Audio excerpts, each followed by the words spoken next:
மகாநதி சீரியலில் அடுத்ததாக என்ன நடக்க போகுது அப்படின்னு சொல்லிட்டு ப்ரெடிக்ஷனாக பார்க்கலாம் வாங்க. நம்ம காவேரிக்கு எப்படி இருந்தாவது விஜய் தான் தன்னோட கணவர், அம்மு தான் தன்னோட பொண்ணு அப்படின்ற உண்மையை எப்படி இருந்தாவது தெரிஞ்சுக்கிறணும் அப்படிலாம் நீங்கள் நினைக்கிறீங்கன்னா மறக்காமல் இந்த வீடியோவுக்கு லைக் பண்ணி தெரிவிங்க. ஏன்னா இனி வரப்போகிற எபிசோடில் பல உண்மைகள் காவேரிக்கு தெரிய வரப்போகுது. இதை கேட்டால் காவேரியோட நிலைமை எப்படி இருக்க போகுது, காவேரி இதை ஏற்றுப்பாங்களா அப்படின்றதாங்க இனி வர எபிசோடில் அடுத்தடுத்த ட்விஸ்டாக இருக்க போகுது.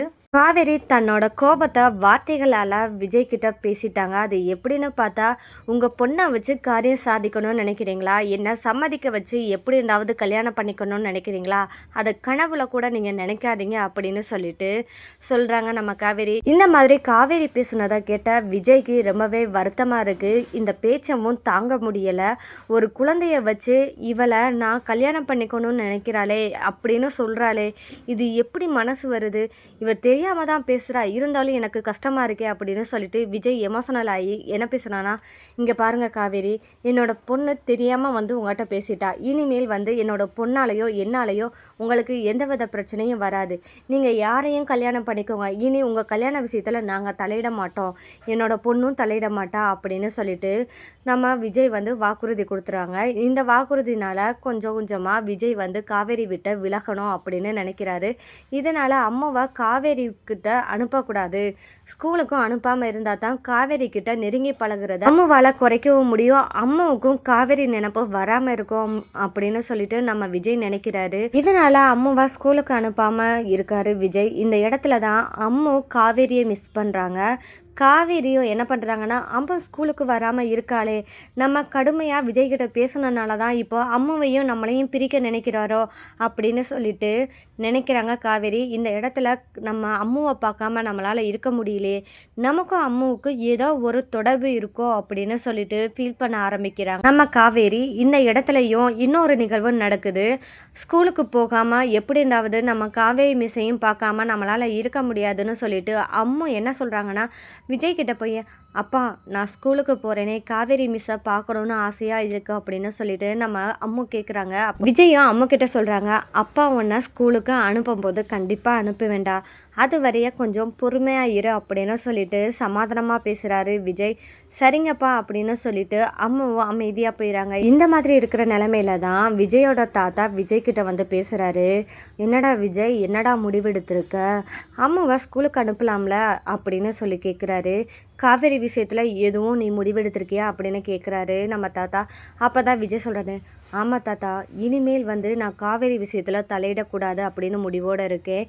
காவேரி என்கிட்ட ரொம்பவே மனசு கஷ்டப்படுற மாதிரி பேசிட்டா தாத்தா, அவள் வாழ்க்கையில் நான் குறிக்கிற மாதிரியும் அம்மாவுக்கும் இவளுக்கும் எதுவும் சம்மந்தமும் இல்லாத மாதிரியும் அம்மு வலுக்கட்டாயமாக என்னையும் காவேரியும் சேர்த்து வைக்கணும் அப்படின்னு நினைக்கிற மாதிரியும் நான் என்னமோ அம்முக்கிட்ட காவேரியை கல்யாணம் பண்ணிக்கிறதுக்கு விருப்பப்பட்டு இருக்கிறதாவும் அதிக கற்பனையில் என்னை ரொம்பவே மனசு கஷ்டப்படுற மாதிரியே பேசுகிறா தாத்தா. அது மட்டும் இல்லாமல் ஒரு சின்ன குழந்தைய வச்சு நான் என்னோட காரியத்தை சாதிக்கணும் அப்படின்றதுக்காக காவேரியை எப்படியாவது கல்யாணம் பண்ணி ஆகணும் அப்படின்னு அம்மாவை வச்சு பிளான் பண்ணுறேன்னு சொல்லிட்டு கொஞ்சம் கூட மனசாட்சி இல்லாமல் பேசுகிறா. இப்படிப்பட்டவகிட்ட நான் எப்படிப்பா திரும்பவும் நான் அவளோட ஹஸ்பண்ட், உன்னோட பொண்ணு தான் அம்மா அப்படின்னு சொல்கிற அளவுக்கு நான் எந்த அளவுக்கு முயற்சி பண்ண முடியுமோ முயற்சி பண்ணிட்டேன். இப்போ என்னால் முடியாது தாத்தா, ரொம்பவே கஷ்டமாக இருக்குது. இனி நடக்கிறது நடக்கட்டும் தாத்தா. இனிமேலும் காவேரியோட அம்மா பழக பழக இவங்களுக்குள்ளே இருக்கிற நெருக்கம் அதிகமானாலும் எனக்கும் காவேரிக்கு இடையிலான பிரச்சனைகள் தான் அதிகமாக இருக்கும். அதனால் என்னாலையும் நாம் பாப்பாவான அம்மாவாலையும் எந்த பிரச்சனையும் காவேரிக்கு வராது அப்படின்னு சொல்லிட்டு வாக்கும் கொடுத்துருக்கேன். அதனால் அம்மாவை வேறு ஸ்கூலில் சேர்க்கலான்னு சொல்லிட்டு முடிவில் இருக்கேன் தாத்தா அப்படின்னு சொல்லிட்டு விஜய் தாத்தா கிட்ட சொல்லிடுறாரு.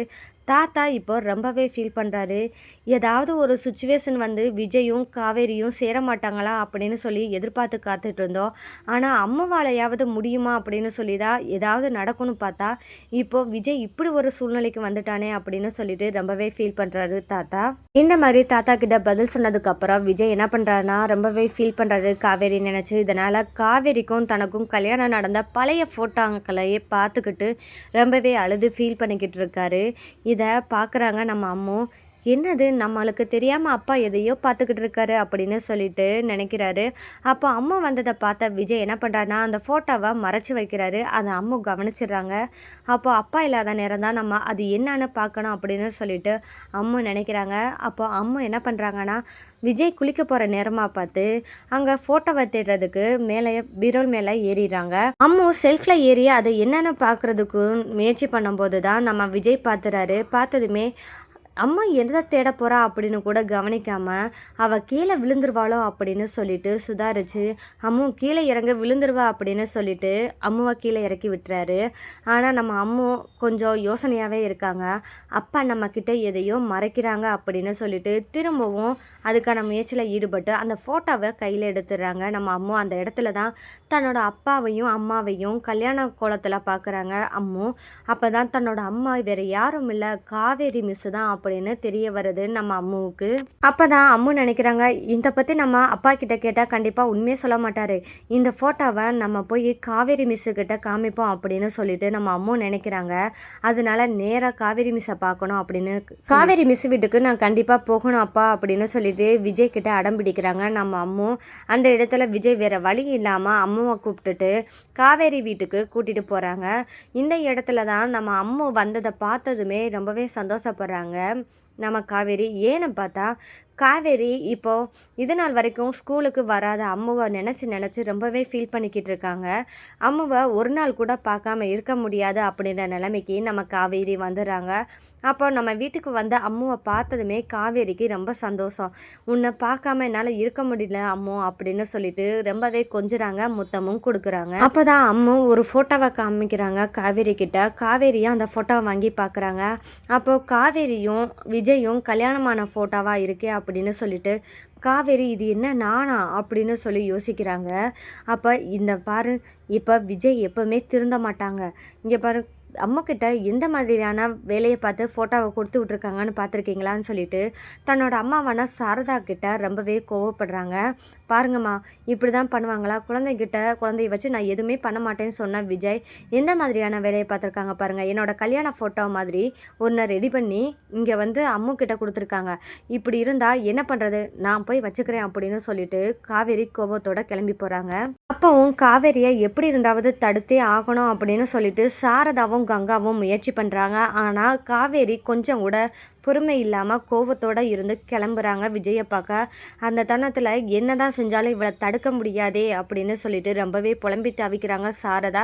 இந்த மாதிரியான சூழ்நிலையில தான் நம்ம காவேரிக்கு ஒரு ஆக்சிடென்ட் நடந்துருது. காவேரி கோவத்தோட போகிறாளே, எந்த அளவுக்கும் பேசிடக்கூடாது, இவளை எப்படியாவது கட்டுப்படுத்தியே ஆகணும், தடுத்தே ஆகணும் சொல்லிட்டு பின்னாடியே சாரதாவும் கங்காவும் போயிருக்காங்க. அப்போதான் காவேரிக்கு ஆக்சிடென்ட் ஆனதை பார்த்ததுமே அதிர்ச்சி ஆகுறாங்க. நம்ம காவேரியை எப்படியாவது காப்பாற்றியே ஆகணும் அப்படின்னு சொல்லிட்டு காவேரியை ஹாஸ்பிட்டலில் அட்மிட் பண்ணுறாங்க சாரதாவும் கங்காவும்.